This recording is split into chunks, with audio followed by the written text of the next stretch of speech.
Well, um, this is Chili Games, and I present to you the best game that I've played in about 4,200 battles.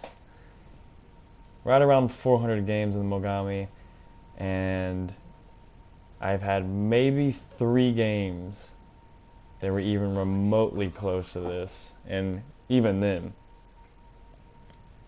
this game is just completely ridiculous. So,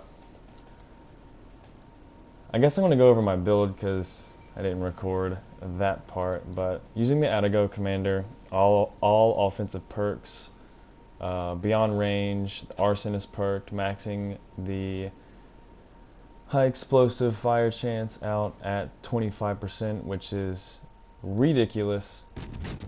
And then the obvious, the rest of the offensive perks that you can choose.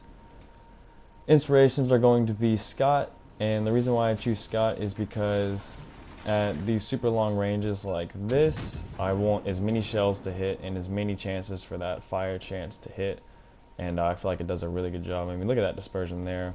You're able to get you're able to get a lot of consistent shell hits on big targets like the battleships. And I gotta say, before we get going here,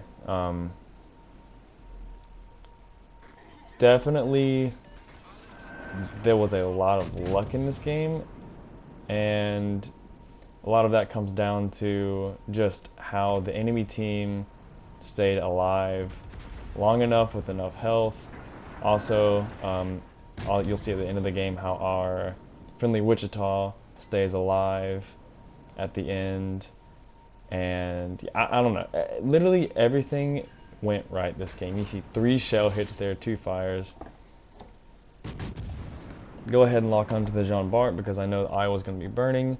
No chance, or no point in really trying to shoot him again. The odds of me getting another fire at that angle are going to be kind of iffy. So I take the shot. Always manipulating my speed to dodge the shells like that. Luckily, Sinop doesn't have enough range here, and this Sinop is going to come. Sinop is going to disappear for the rest of the match, actually, and he's going to come back to somewhat bite us, and I'm going to go over that when it comes. But my second inspiration is going to be Kuznetsov for the increased range. I'm also using a flag in this game, so it gives me, I think, right at 18.2 kilometer range-ish, so say a solid 18 kilometers. Turn in, Iowa shoots, hit the brakes. He misses for a 3rd time. And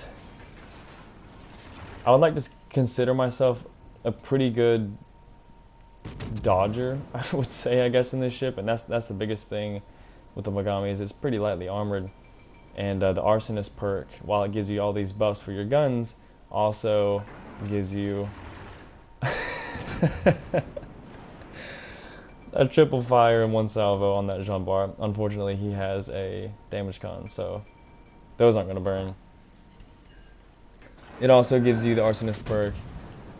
You take 10% more damage across the board, so that might seem like a pretty bad pitfall to the perk, but the biggest thing from Mogami is you really don't need the health if you don't get hit, and the agility that this thing has, the acceleration, the deceleration, is really a lot of your armor and is a lot of your health. Like I said, the minus 10%, like you don't need that health if you don't get hit. So late game it can struggle if you're having to be focused, but for the most part it is a beautiful perk, and it really makes, I think it makes the Mogami competitive, because without it, you're looking at about 17% chance of fire, which is also held by the Charles Martel and the American cruisers as well. So 25% really puts you above the rest because you have a quite longer reload than them. So anyways, topping out right around 90,000 damage there. Try the AP. Jean Bart's such a weird ship to AP sometimes. The broadside, the broadside armor is so So difficult to get consistent hits on the Jean Bart unless you're super close. Kutuzov basically YOLO'd, missed all the torps, and died. That's good for us though, because Jean Bart is not focusing us and we have clear shot to the broadside. 2 fires permanently, he's going to die. We're not going to focus on him anymore. I was coming back for round 2, right under 100,000 damage. And man, I don't even know what to say during this video, because this is, you know, the odds of this match happening again, the odds of the team playing how they did, the enemy team playing how they did, you know, there's a lot of variables that aren't in my control that just worked out literally quite perfectly. So I'm not going to tell you that, you know, this was, you know, all me. This was, to have games like this, both teams have to really, really struggle, and you have to be in the perfect positions to take advantage of it, and luckily we got it. So Iowa is on -2 health. Unfortunately, we are right at our range cap. We're not going to be able to shoot him. Fire on the Colorado, and we max out this game with 29 fires, which is actually quite insane. I think that actually ties my record with the Kutuzov. The Kutuzov is the king, obviously, for the fire starting. 29 fires in this is all down to RNG, really. I think most games, most insane games in Mogami, you're, just because of the fire rate, you're going to be looking around 20, and the HE alpha damage is going to do the rest.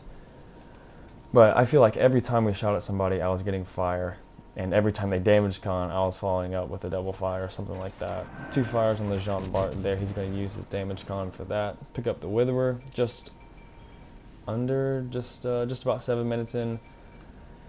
We're undetected. Jean Bart is a little bit overextended, and his damage con was still working for that last shot. Luckily, we get one more shot at him, and like I said, literally 2 fires right after, along with a lot of high explosive damage. And in combination with the fires, when you're smacking battleships for, you know, 5-6k a volley, the DPM you can really get with this ship is quite insane. EOP definitely helps the Russian cruisers out a lot in that fact you can use to get around 3 to 5k, and you know, that's why there's some really insane damage records with those ships. So moving along here, as you see, our spawn at sea there is really, really struggling. I mean, this game is not looking good at all. We could easily lose that battleship at sea. The cruiser, I'm not sure what health he's on, but they're severely outgunned over there. We have a battleship at B going broadside to a Jean Bart, and it's basically just me and this cruiser over here that are having to take advantage of this time, and I guess that's, you know, you always, with cruisers, especially ones that spam HE like the Mogami, and there's another 2 fires permanently on the Jean Bart as soon as his damage con goes off. You have to keep your guns in play. You have to do a lot of your damage while, you know, your ships are in there taking the damage for you, because as soon as you get focused, it really interrupts your ability to, you know, get all your guns firing. And, you know, if you are focusing this thing and you by battleships, you're not going to be able to dodge everything, and you will take damage pretty quickly. Colorado, luckily, is running away. We are also hit by this island. We are also in the capture. Lucky for us, base XP wise, the solo capture will give us more base XP, and I'm not sure why the cruiser behind me isn't picking up in the capture as well. Another 6,000k volley on him. He burned that 1 damage con, so this next volley has a very good chance of putting a permafire on him. We were about to squeak over 200k there. And notice the biggest thing I feel like that people worry about with the Mogami is the turret arrangement is not really, it's definitely not good for brawling. So you kind of have to play this thing like a battleship, and it's worse off with the Mayoko. The turret turning is like, I think 40-ish seconds, something like that. I mean, it's pretty bad. So whenever you're playing Mogami, Mayoko, even Atago, you have to start turning your turrets. You have to start predicting movement, stuff like that, and that will give you those couple extra seconds to, you know, keep your guns firing. squeaking over the 200k mark there. You see here I'm holding my fire because I'm directly broadside to this guy and I know he's reloaded. So I want to be a little bit more turned, slow down to decrease the turning radius, speed back up once I feel like I'm at a pretty good spot. And as soon as he was about to go undetected there, we put 2 more fires on him. See, I mean, I have never had RNG in this thing like this today. I mean, it was absolutely ridiculous. I mean, this is Russian cruiser level, like, I don't even know. And you see every time we're shooting this guy, obviously Colorado's pretty weak against HE. Every time we're shooting the guns, not only are we getting fires, we're also getting 5, 6k damage. And you can really just chew on them here. Coming up on our first big mistake here. I was hoping that was going to kill him. It does not. We show a little bit too much broadside, turn away. Unfortunately, take a lot of damage there, but we turn away just in time to dodge his front turrets.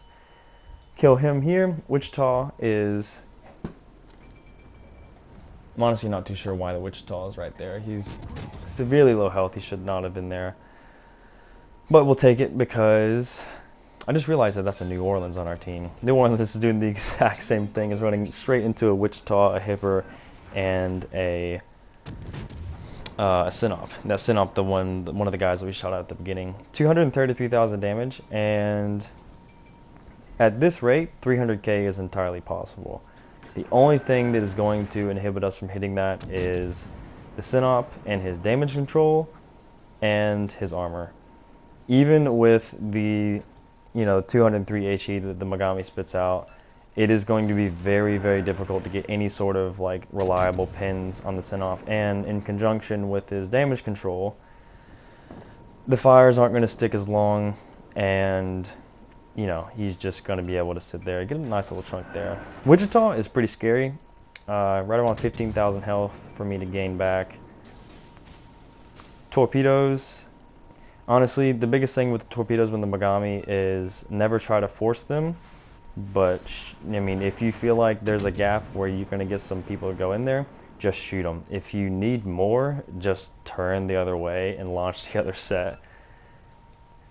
Wichita is, actually our friendly Wichita is providing a very, very good crossfire here. And the fact that he's still alive is a lot in part why we win this game. So credit where credit is due. Coming into play here is the detection of the Mogami, which is really good. I think I don't run Makamba right now. I change it out here and there, but we are waiting for all of our guns to get around because I am showing broadside and I do not want this guy to shoot AP at me because that could really hurt. Luckily, hit a torpedo on him. That's going to be a permaflood for the Wichita. Like I said, when in doubt, just shoot these torpedoes. They're pretty slow, and people forget about them, and a minute down the road when they actually hit, it's like, oh crap, there's 8 Kagero torpedoes coming my way. Get that last salvo on him for 2 fires. He was pretty much dead. End up getting the crack in there, and this I think is where I made not really a mistake. The game is pretty much over, and our Wichita, as long as he stays safe, we will win. Obviously at this point I could run, but 263,000, I'm pretty bloodthirsty. Full health Sinop, I'm like, oh my god, please, please, please. Again, these torpedoes, you shoot them out, why not? Unfortunately for us, the Sinop is very, very, very lucky there. That could have been an easy 10,000 damage right there. And the biggest thing I'm doing now is I'm showing a lot of broadside, but I'm manipulating my speed. Lucky for us, and you saw me debating shooting the Hipper there. If I would have tried to shoot Hipper, I would have had to swing out a little bit more, and I would have gotten greedy, and I would have swung more broadside for that Sinop. Lucky for us, we end up dodging that. 2 fires on the Sinop as well, although he has his damage count up again, so that is going to be 2 fires, not wasted, but they don't really do anything. Decide to target the Hipper because I know his damage con is up on the Sinop, so I won't get any fires or damage over time on him. And this HE just completely eats cruiser, so go for the follow-up shot. Nothing there. Kind of unfortunate. Not going to get this last level off. And guys, that is going to be it for the game. And honestly, this could take hundreds of battle to get this kind of luck again. So guys, before we leave, I just want to thank you guys so much for the support. I appreciate every one of you. We are hopping into almost 600 subscribers. We actually just got the Wichita there, funny enough.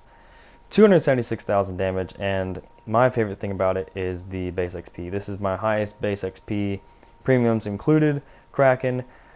Guys, I really hope you enjoyed this, and I will see you next time.